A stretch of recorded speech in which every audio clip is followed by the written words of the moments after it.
allez regarder en acte 9 pour le début de ce que je vais partager. Comme ça, vous avez le temps de trouver. En fait, on ne va pas lire beaucoup de versets ce soir. J'aurai 4 à vous lire en acte 9 et 2 en acte 3. Donc voilà, c'est tout. Mais vous avez entendu le titre, je crois, Comment entrer dans sa destinée. Moi, je ne savais pas si beaucoup de personnes allaient venir pour ça. Je sais que certains sont partis en vacances, bon, tout ça. Mais pour moi, c'est une question précieuse. Et en tant que pasteur, il faut dire qu'assez souvent, les gens me posent la question. Pasteur, je ne sais pas trop comment découvrir ma destinée. Je ne sais pas si je suis dedans, si je passe à côté. Est-ce que je suis trop jeune, trop vieux, trop nul? Non, non, non. La réponse est non systématiquement. Je suis convaincu que c'est jamais trop tard. Et, sauf peut-être si tu as 99 ans et tu as encore 2 mois. Ça va être un peu plus compliqué, mais je n'ai pas ce cas de figure devant moi. Donc, ça veut dire que vous allez découvrir des principes pour comment entrer dans ta destinée. Principe d'abord. En fait, pour moi, dans mon cœur, ça va être une série de 3 sessions. Je pense que j'ai dit 2 dimanches depuis le Seigneur m'a interpellé. Voilà, j'ai cette liberté d'aller à 3. Et donc, je vais me baser sur 2 choses. Comme ça, pas de surprise. On va regarder dans certains détails la vie de l'apôtre Paul, qui était Saul, comme vous le savez au début. Et comment Saul a commencé ce processus d'entrer dans sa destinée, comment Dieu l'a conduit, quels étaient les principes. Mais je veux aussi partager ma vie. J'ai dit peut-être la plupart des choses, mais je vais ajouter un peu mon témoignage. Comment j'ai vécu la même chose ou un peu différemment. Mais surtout, je vous demande, mettez-vous en tête que vous allez rester pour les groupes de discussion à la fin. Ça, c'est très important parce qu'à la fin, vous aurez la possibilité de vraiment partager, moi j'ai ces rêves, moi j'ai ces désirs de cœur ou moi j'ai aucune idée et vous allez en fait pouvoir prier les uns pour les autres. Et ça à 3 reprises. OK? Donc, on a tout ça. Allez, on va lire 4 versets. On est en acte 9, je vous ai dit, et on va lire du verset 17 à 20. OK? Acte 9, 17. Ananias sortit, et lorsqu'il fut arrivé dans la maison, il imposa les mains à Saul en disant, « Saul, mon frère, » j'ai toujours été touché par ça, excusez-moi, hein, mais que ce disciple appelle Saul son frère qui était venu le tuer, je dis félicitations Ananias, ça c'est une déclaration de foi, c'est très bien. Pardon, je continue. Saul, mon frère, le Seigneur Jésus qui t'est apparu sur le chemin par lequel tu venais, m'a envoyé pour que tu recouvres la vue et que tu sois rempli du Saint-Esprit. Au même instant, il tomba de ses yeux comme des écailles et il recouvra la vue. Il se leva et fut baptisé. Et après qu'il eut pris de la nourriture, les forces lui revinrent. Saul resta quelques jours avec les disciples qui étaient à Damas. Et aussitôt, il prêcha dans les synagogues que Jésus est le Fils de Dieu. Amen. On va juste prier nous-mêmes. Seigneur, merci pour ta parole. Saint-Esprit, chacun se pose devant toi.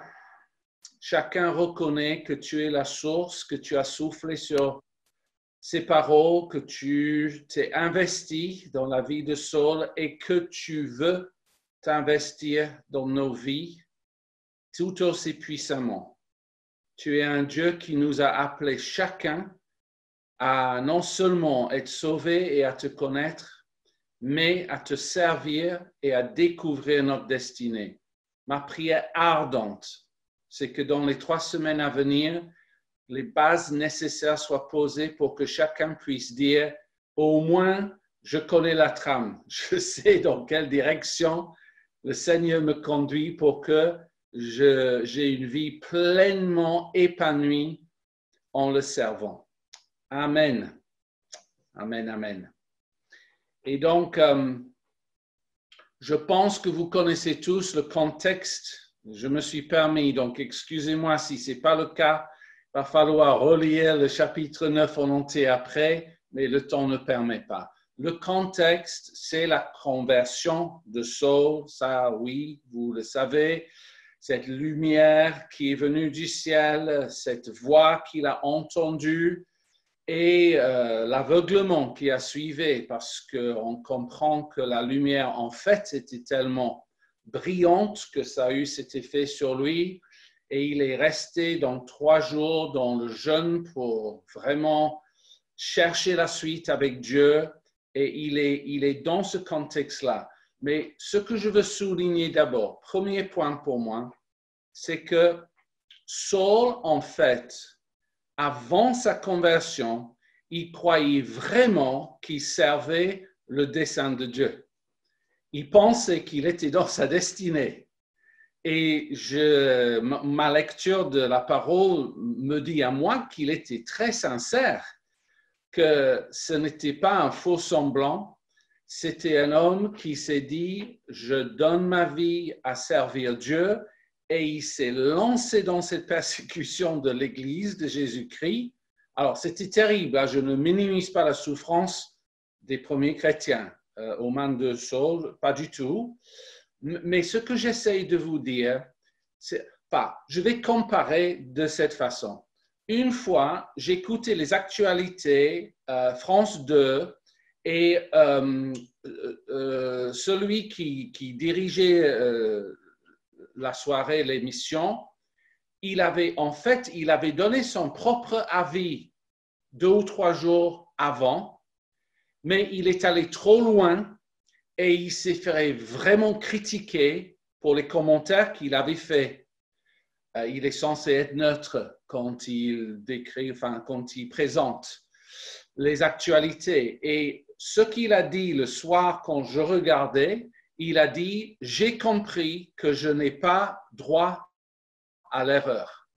Et il a dit ça publiquement, France 2, « Je n'ai pas droit à l'erreur ». Et moi, j'ai une très bonne nouvelle pour vous, préparez-vous, vous avez droit à l'erreur. C'est le royaume de Dieu, gloire à Dieu. C'est une très bonne nouvelle. Tu peux te tromper et on a cet outil merveilleux qui s'appelle la repentance et on peut sincèrement reprendre avec Dieu et aller dans la bonne direction de nouveau. Saul, heureusement pour Saul qu'il avait droit à l'erreur parce qu'il était dans une erreur monumentale. Et si on me demande, mais comment ça se fait que Dieu l'a choisi malgré tout ce qu'il faisait à son peuple, parce qu'il ne faut pas penser que Dieu était indifférent aux souffrances de son Église, au contraire. Donc, comment ça se fait? J'estime ceci, que Dieu a vu la sincérité du cœur de Saul. C'est ça ma conviction.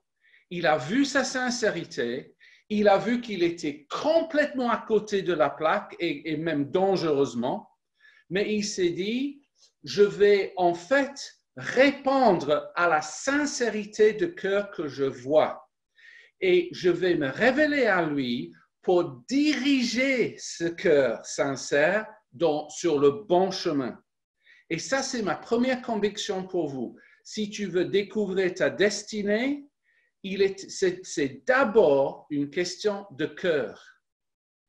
Ton cœur sincère devant Dieu qui va lui dire, Jésus, vraiment, je désire entrer dans la destinée que tu as préparée pour lui. Et quand je réfléchissais à ça, je pensais au roi David et si je dois résumer les 2 phrases du Nouveau Testament qui vont un peu résumer la vie de David. Voici les deux phrases très connues. D'abord, David était un homme selon le cœur de Dieu. Donc, tu entends ce mot encore? Ce cœur sincère devant Dieu. Souvent, c'est dit. Deuxième chose qui est dit de David, David a servi le dessein de Dieu dans sa génération. Donc, mettez ces deux choses ensemble, qui sont comme un commentaire sur David du Nouveau Testament, pour résumer et même, je dirais, pour expliquer comment ça se fait que David a pu vraiment entrer dans sa destinée.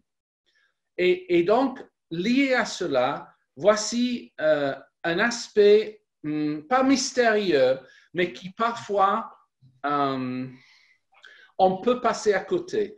C'est que parce que David avait un tel cœur pour Dieu, comme Saul aussi, tout le désir de leur cœur était en fait de servir le dessein de Dieu.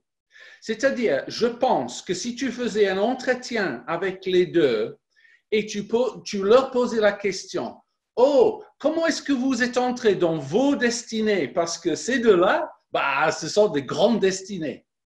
Je pense, et bien sûr, je peux me tromper royalement, mais on y va, qu'ils auraient pu répondre, en fait, on ne s'est pas vraiment préoccupé de nos propres destinées. On s'est simplement dit, comment est-ce qu'on peut servir le dessein de Dieu? Et parce qu'ils cherchaient d'abord le dessein de Dieu, par la suite et en conséquence, ils sont entrés dans leur destinée, qui était finalement de servir le dessein de Dieu.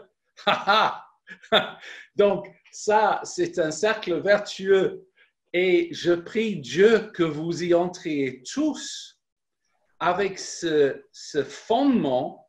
Je vais positionner mon cœur pour à servir Dieu et à servir son dessein. Et de là, je suis convaincu que chacun avec un cœur sincère, malgré les erreurs possibles, vous allez finir par entrer pleinement dans cette destinée. Donc, si vous êtes d'accord avec ça, moi, j'aimerais que vous dites quelque chose chez vous. Seigneur, je désire entrer dans ma destinée.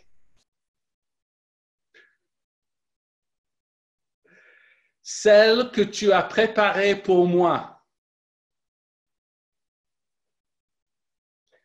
Deuxième phrase. Mais je désire encore plus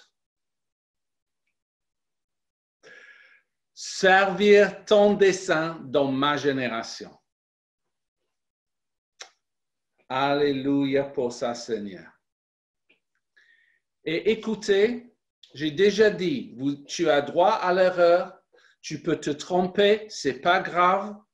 Il suffit que ton cœur est sincère, tu vas retrouver le bon chemin. Et même, je pousse un peu plus loin, parce qu'il vaut mieux qu'on soit honnête entre nous. Même si tu te dis, je ne sais pas si mon cœur est vraiment zélé pour ça. Je ne sais pas si je veux payer le prix pour servir le dessein de Dieu. Par moments, oui, à d'autres moments, non. Chacun, toi seul, avec l'Esprit de Dieu, tu sais exactement ce qui se passe dans ton cœur. Et tu peux cacher ton jeu de tout le monde, sauf Dieu et toi-même.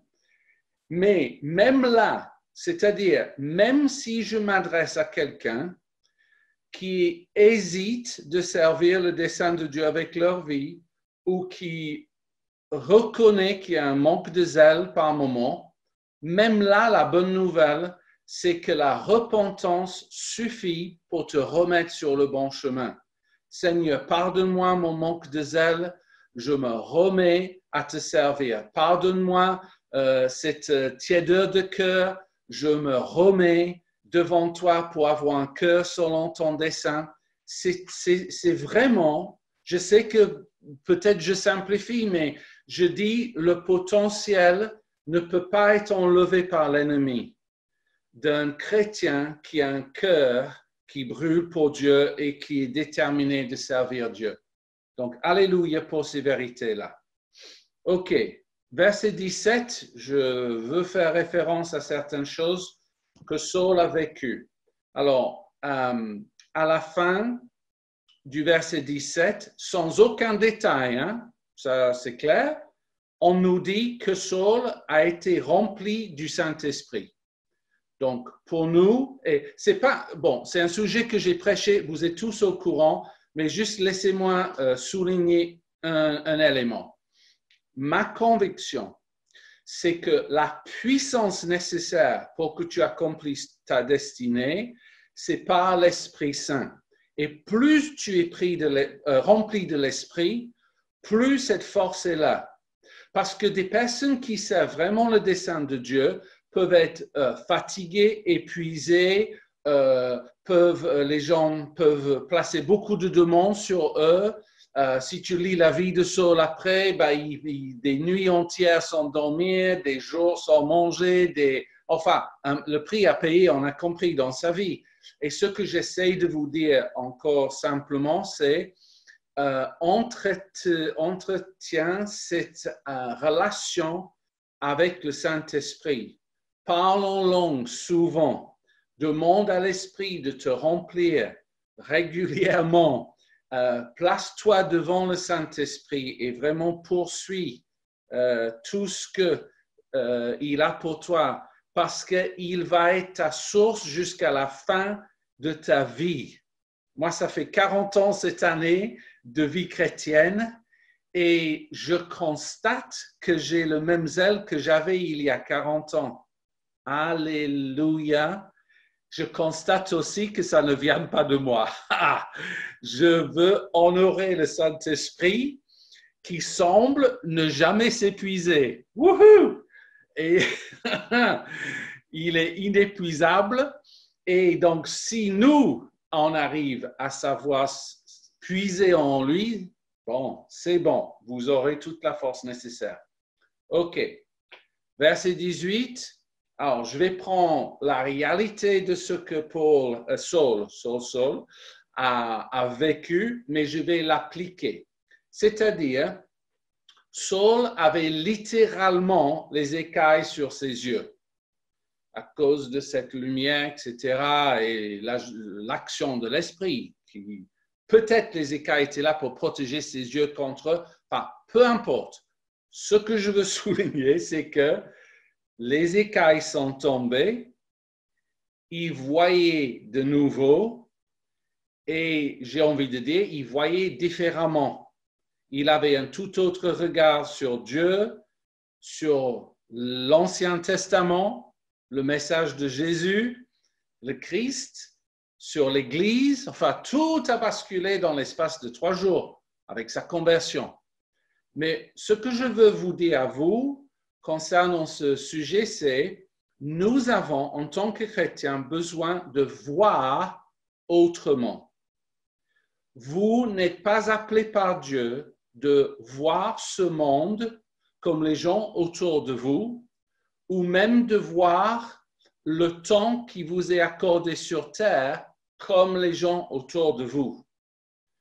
La réalité que Dieu veut que nous voyions, c'est une réalité éternelle.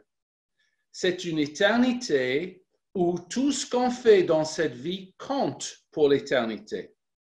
C'est une éternité avec des récompenses basées sur nos actions ici-bas. C'est une façon de voir qui nous laisse, je l'espère, ancrer dans la réalité de ce monde.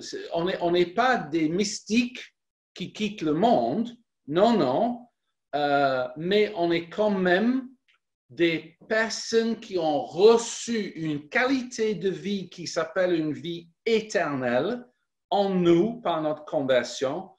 Et cela est censé nous pousser à voir autrement.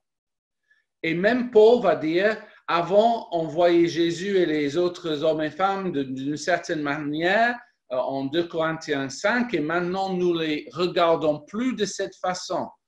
Si quelqu'un est en Christ, elle est une nouvelle création. Et pour Paul, en fait, quand il voyait les gens, c'était soit tu es une nouvelle création, soit tu ne l'es pas. Et ça, c'est la plus grande distinction. Et si tu ne l'es pas, j'ai un message à te donner. Il vivait sa vie comme ça, il voyait autrement.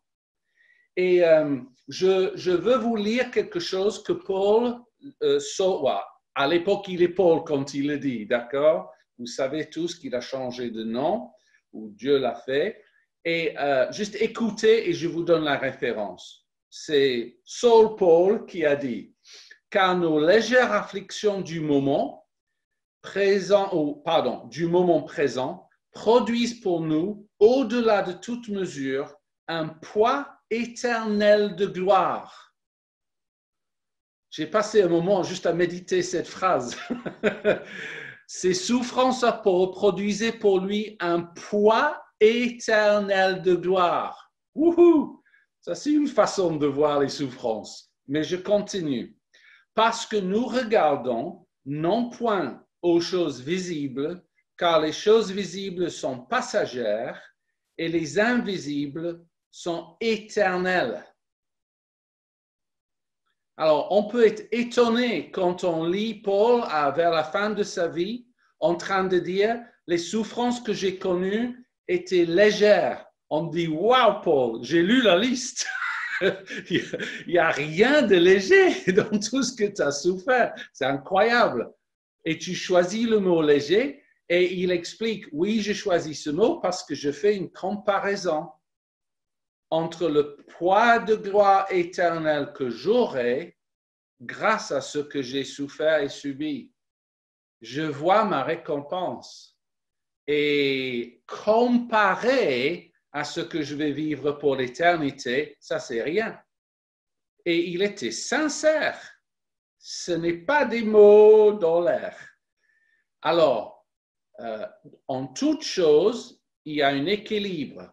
Parce que nous savons aussi qu'à 3 reprises, Paul a dit à Dieu, alors je vais dire avec mes mots, hein, Seigneur, j'en ai marre. Enlève ces souffrances à répétition de ma vie, s'il te plaît. Parce qu'il était humain. Donc, on n'est pas en train de prêcher, vous devez aimer les souffrances. Non, non, non, non, non, non, non. C'est juste que vous devez aimer la justice de Dieu et la réalité que Dieu te rendra toujours dans cette vie et pour l'éternité, tout ce que tu fais par la foi en lui. Et ça, c'est une très bonne nouvelle. Et Dieu nous demande de vraiment voir autrement de cette façon. Et si je me permets un témoignage de ma vie que j'ai dit en partie, je sais, c'est que je suis, même 40 ans après, je suis reconnaissant pour les missionnaires qui m'ont conduit à Christ parce qu'ils m'ont vraiment défié avant mon baptême. Et ils m'ont dit, Steve, si tu veux te faire baptiser, c'est une consécration totale à Dieu. Le baptême, c'est tu meurs à toi-même pour vivre pour lui et ça doit être une réalité. Il ne doit pas y avoir quelque chose où après tu vas dire à Dieu, bah, tu peux me demander de faire ça, mais ne me demande pas à l'autre parce que je vais te dire non. Si Jésus est Seigneur, c'est que c'est oui. Et ils avaient tellement souligné ça pour moi que j'ai lutté avec ça avant de me faire baptiser. C'est-à-dire, j'ai mesuré le prix que j'allais payer. Et je suis finalement arrivé à un point dans ma vie où je disais, oui Seigneur, j'ai compris que quand je me fais baptiser, réellement, je te donne toute ma vie. Et c'est pour l'éternité. Et j'accepte de ne plus avoir le droit de te dire non. Je perds ce droit. Et je continue après dans cette vie avec mon oui. Et puis, je vous ai parlé, je crois, une fois ou deux du moment de mon baptême, parce que quelque chose de visible, si vous voulez, a scellé ce moment, C'est-à-dire que c'est classique, mon baptême, ce n'était pas immersion totale comme vous, sauf que je vous ai dit, c'était dans une rivière, la Loire, en Loire-Atlantique. En été, gloire à Dieu, pas trop frais. Et Steve, concentre-toi. Et quand on m'a penché en arrière et que ma tête allait sous l'eau, peut-être comme certains de vous, je me suis dit, bon, quand l'eau couvre mon visage, ma tête, je vais garder mes yeux fermés parce que c'est un peu normal. Et l'eau n'était pas à 100% propre non plus. Voilà, c'est la rivière. Sauf que quand j'étais sous l'eau, et il s'agit, je sais que 2 ou 3 secondes seulement, mais pendant ces quelques secondes, mes yeux se sont ouverts malgré moi. Alors là, je vous promets, je me souviens à ce jour. C'était Bing qui a ouvert mes yeux, pas moi. Et je voyais, et je vois toujours cette image, je voyais l'eau qui couvrait ma tête, quelques centimètres seulement, mais derrière, je voyais le soleil. J'avais le soleil dans les yeux, mais à travers l'eau. Donc, ce n'était pas douloureux, ça passait sans problème. Et c'était comme si, dans un instant, visuellement, quelque chose était scellé en ce moment-là. C'était comme si Dieu me disait, j'ai vu, je suis témoin. Tu es mort. J'ai vu ce moment, Steve. Et toi aussi, tu vas te souvenir de ce moment. Tu n'oublieras jamais que tu m'appartiens et tu m'as donné ton oui et je vais me servir de toi pour ta destinée. Et là, c'était à l'âge de 21 ans. Mais sans aller trop loin dans mon témoignage, juste pour vous dire, c'était à 40 ans ou 41, je calcule, oui, je venais d'avoir 41 ans que je suis venu en France. Ça veut dire que j'ai dit mon grand oui à Dieu à 21 ans, mais je n'avais aucune notion d'entrer dans ma destinée avant 41 ans. Et même là, quand je suis arrivé tout au début en France, c'était très flou. Qu'est-ce que je vais faire? Où est-ce que je vais aller? Avec quel pasteur? Quel quoi? Je ne voulais même pas être pasteur. Je l'ai dit plusieurs fois. Tout sauf pasteur, je disais. Dieu a bien rigolé. Mais c'est parce que j'avais des a priori et je voyais ça, faussement peut-être dans certains aspects. Bon, pour vous dire qu'il faut un certain temps, mais dès que Dieu attend oui, je te promets, il commence à mettre des choses en place. Ça, c'est certain. OK. Verset 19. Petite phrase. Saul resta quelques jours avec les disciples qui étaient à Damas. C'est un conseil que je donne à toute personne qui est sérieuse par rapport à leur destinée. Tu dois prendre l'habitude de passer du temps avec des disciples. Tu dois t'interroger même sur tes amis. Tu dois faire attention à t'entourer avec des personnes qui ont le même cœur de disciples et le même style de vie. Proverbe 13:20 dit ceci, « Celui qui fréquente les sages devient sage, mais celui qui se plaît avec les insensés s'en trouve mal. » Il y a d'autres proverbes encore qui vont globalement dire le choix de tes amis va beaucoup influencer ta vie. Et tu dois faire le tri. Ça ne veut pas dire rejeter les gens, mais ça veut dire mettre une priorité sur ceux qui veulent aller sur le même chemin que toi et avec cette vie de disciple. Et maintenant qu'on est dans le déconfinement suffisamment, même il faut que tu sois actif. C'est-à-dire, tu dois inviter des personnes qui sont des disciples à venir chez toi, à prendre le café, à prier ensemble, peu importe le contexte, le prétexte. N'attends pas que les gens viennent te voir. Va chercher quelqu'un. Et je vais aussi te donner mon témoignage. Parfois, c'est très décevant. Vous êtes encouragés? Je veux dire par cela que j'ai poursuivi certains hommes de Dieu et globalement, ils étaient trop occupés, désintéressés, ceci, cela. Enfin, 1000 raisons pourquoi je n'ai pas fini par passer beaucoup de temps avec eux. Mais il y avait d'autres. Alléluia.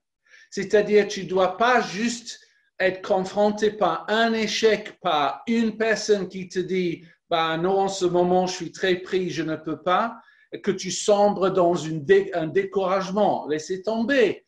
Tu es plus costaud que ça. Tu vas persévérer, tu vas trouver quelqu'un d'autre. Dieu voit ton cœur. On revient à ça. Il te donnera des personnes qu'il te faut pour t'aider dans ta destinée. OK? Et verset 20, Paul prêcha que Jésus est le Fils de Dieu. Tout de suite, dès sa conversion. C'était comme ça avec moi. Honnêtement, ma vie avait tellement changé à l'âge de 21 ans et j'étais au milieu de mon parcours universitaire et je disais à tous mes amis étudiants que Dieu, c'était merveilleux de connaître Dieu. Et moi, je pensais qu'ils allaient se convertir. Finalement, honnêtement, où je suis sûr, il y avait 2 conversions sur 50 qui ne voulaient pas en savoir. Mais il y a eu 2, parce que moi, je ne me taisais pas et j'étais tellement réjoui de ce que je vivais avec Dieu. Je ne comprends même pas la logique. Parfois, si les gens vivent je parle des non-chrétiens, s'ils vivent quelque chose d'extraordinaire, bah, ils en parlent. On estime que c'est normal. J'ai vécu une très bonne chose et j'aimerais en parler. Bah, pareil pour nous. Il n'y a pas une meilleure chose. Et la découverte de Dieu dans ma vie a complètement redonné un sens à ma vie. Je ne savais même pas à quoi servait la vie avant de connaître Jésus. Oui. Pour dire que c'est une révolution, je ne sais pas quel autre mot mettre et je ne cachais pas ma joie. Alors, le mot qui est utilisé pour cela, quand c'est marqué « il prêcha » que Jésus, dans le grec, c'est « kérousso », mais prêcher, c'est juste une des traductions possibles. Juste écouter la liste. Kérousso signifie annoncer, dire haut et fort, publier, propager, proclamer, exhorter, élever la voix, communiquer, donner une annonce publique.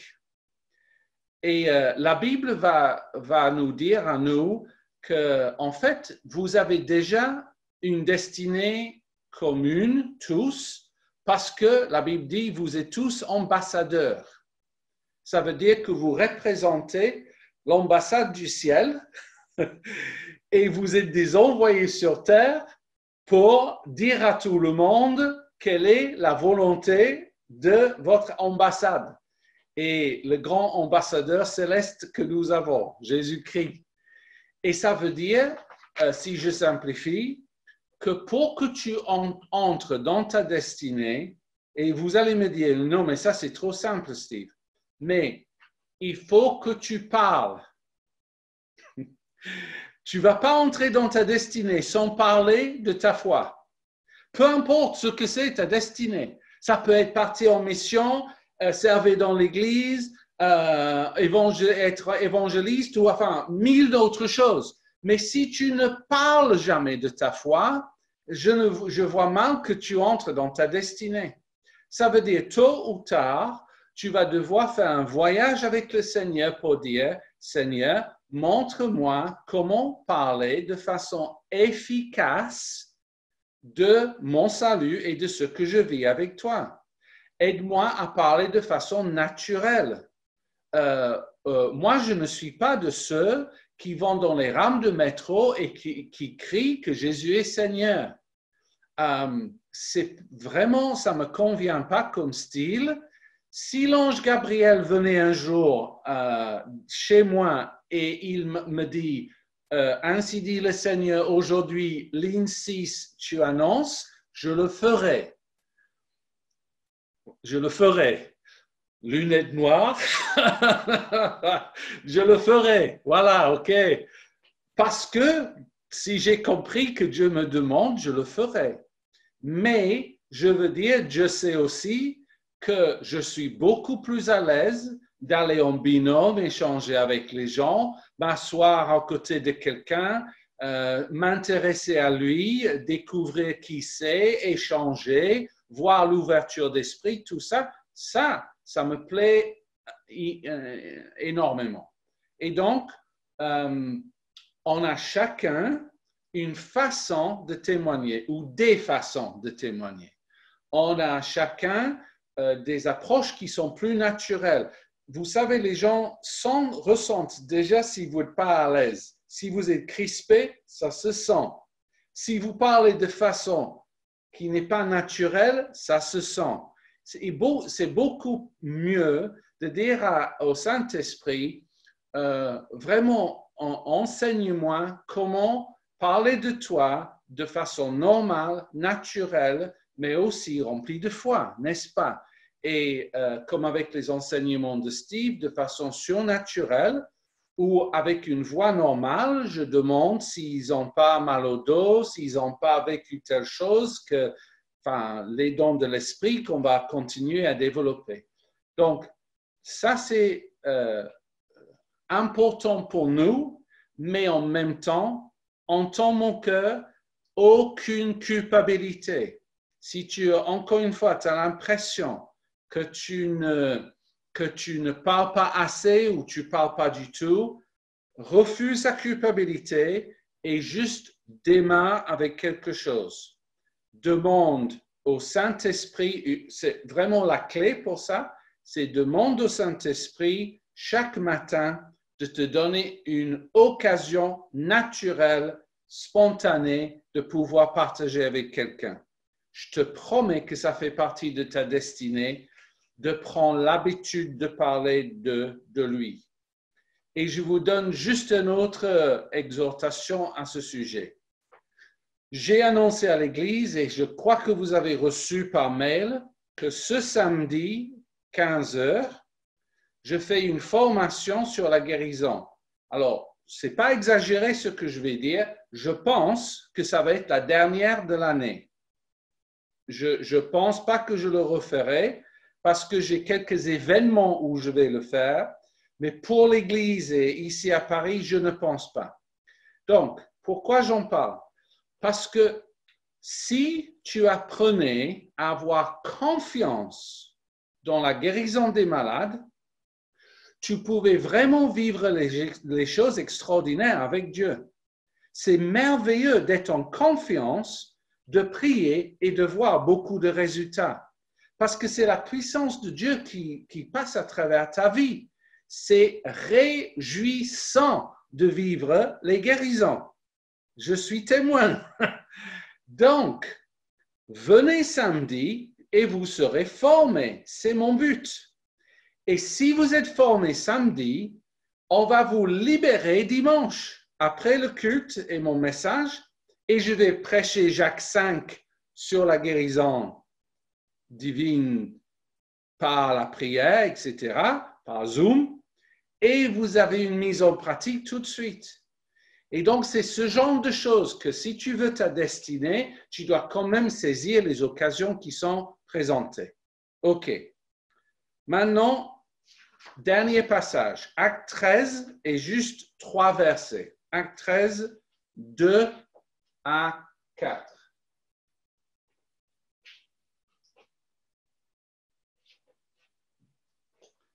OK. Je vais les lire. Acte 13, 2 à 4. Pendant qu'ils servaient le Seigneur dans leur ministère et qu'ils jeûnaient, le Saint-Esprit dit, « Mettez-moi à part Barnabas et Saul pour l'œuvre à laquelle je les ai appelés. » Alors, après avoir jeûné et prié, ils leur imposèrent les mains et les laissèrent partir. Barnabas et Saul, envoyés par le Saint-Esprit, descendirent à Séleucie et de là, ils s'embarquèrent pour l'île de Chypre. OK. Donc là, vous avez compris, on est tout au début de cette destinée qui se concrétise là. Premier envoi de Saul en mission avec Barnabas. Alors, la version que je vous ai lue dit « pendant qu'ils servaient le Seigneur dans leur ministère ». Laissez-moi d'abord vous dire ça dans la version parole de vie, qui met tout au présent. C'est écrit au temps présent. Un jour, ils sont réunis pour prier le Seigneur et ils jeûnent. Alors, l'Esprit Saint leur dit, mettez à part Barnabas et Saul pour faire le travail que je vais leur demander. Alors, pour les anglophones, ceux qui comprennent l'anglais, la phrase qui est très riche en anglais, c'est « while they were ministering to the Lord ». Je sais que vous êtes pour la plupart francophones, but ministering to the Lord, c'est beau comme mot. Parce qu'en fait, ça vient du grec liturgeo, et c'est beaucoup plus que servir le Seigneur dans le ministère. En fait, ce à quoi ça ressemble, c'est que tu as un groupe d'hommes ici, y compris Saul, et ils se sont placés devant Dieu. Et leur seul but était de dire, maintenant, nous allons exercer le ministère de prêtre que nous avons. Nous ne cherchons pas notre destinée, nous ne cherchons pas des paroles prophétiques. En fait, nous cherchons la face de Dieu. Nous sommes réunis pour prier, jeûner, adorer, passer du temps avec Dieu, louer, exprimer notre amour à Dieu, recevoir son amour. C'est un temps de ministère dans le sens littéral d'un prêtre qui se place devant Dieu. Et c'est presque dans le sens d'un lieu secret. C'est-à-dire qu'ils ne sont pas là devant l'Église. C'est un petit comité dans le seul but de chercher Dieu. Et ça, c'est tellement important parce que le fait d'exercer ce ministère de prêtre a permis au Saint-Esprit, dans ce contexte, de révéler la destinée de Saul. C'est-à-dire, voici le résumé pour vous, vous pouvez noter cette phrase, ça va vous aider. Si tu veux ta destinée, fais de Dieu ta priorité. Ça, c'est clé. Parce que si Dieu, vous me permettez, je vais exagérer. Si Dieu voit que tu es un chrétien qui est toujours en train de le poursuivre en disant, Seigneur, t'as quoi pour moi, t'as quoi pour moi, t'as quoi pour moi? Et il finit par se lasser parce qu'en fait, son cœur va te dire, ce que j'ai pour toi, c'est un cœur à cœur avec moi. Et si tu ne peux pas entendre ça, ben, on va juste patienter un peu avant que ta destinée se profile. Et donc, comprenez l'importance de ce que Paul ou Saul a vécu là. Oh, si je pouvais souligner ça et sceller ça dans vos cœurs, c'est parce qu'il cherchait Dieu d'un cœur pur qu'il a pu être envoyé dans sa destinée. Alléluia pour ça.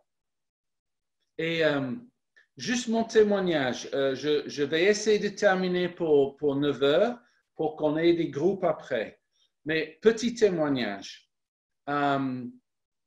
Moi, j'ai été éprouvé c'est beaucoup, défié par Dieu à 2 reprises de la même façon. Quand j'étais dans l'église en Angleterre, vers 97-18, on avait un nouveau pasteur et sans aucun esprit critique, il était simplement pas à la bonne place. Et tout le monde le savait, sauf lui. il était très mal à l'aise, il ne savait pas prêcher, il ne savait pas diriger une église. C'était assez étonnant qu'il soit mis en place par l'apôtre à l'époque. Et il souffrait. Parce que quand on n'est pas à sa place, on souffre. C'est un peu normal. Et plusieurs personnes quittaient l'église, si ce n'était pas beaucoup. Et je me suis placé devant Dieu et Dieu m'a dit, non, tu ne quittes pas l'église. Oui, je sais que tu es frustré, mais tu continues à être fidèle à cet homme et tu l'aides quand tu peux et tu l'encourages quand tu peux. Et je lui ai dit, je peux prendre du temps, comme 6 mois, presque comme une petite année sabbatique, 9 mois. Et j'aimerais te servir à plein temps et faire l'évangélisation et essayer de faire grandir l'Église, etc. Et même avec ça, il ne savait pas quoi faire avec moi. Enfin, c'était vraiment spécial. Mais, mais j'avais ce cœur pur devant Dieu, dans le respect de ce responsable. Et c'était à ce moment que Dieu a commencé à nous parler de notre destinée. Il nous a envoyé un prophète qui nous a dit, il est temps pour un changement géographique, vous allez quitter le pays.